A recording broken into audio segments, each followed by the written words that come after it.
15 আগস্টকে কেন্দ্র করে ঢাকা বিশ্ববিদ্যালয় ক্যাম্পাসে সন্ত্রাসীদের প্রবেশ ঠেকাতে শান্তি মিছিল ও অবস্থান করছে বিশ্ববিদ্যালয়ের শিক্ষার্থীরা।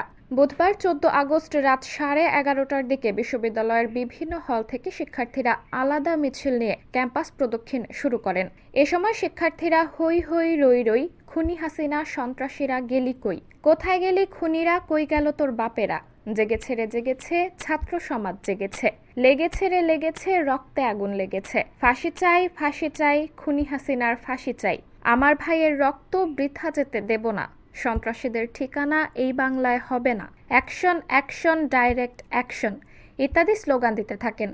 অমর 21 হলের শিক্ষার্থী হাসিফ বলেন, আগামীকাল যেন আওয়ামী লীগের সন্ত্রাসীরা ক্যাম্পাসে প্রবেশ করতে না পারে সেজন্য আমরা আজকে বের হয়েছি। আমরা সারা রাত হলগেটে অবস্থান করব।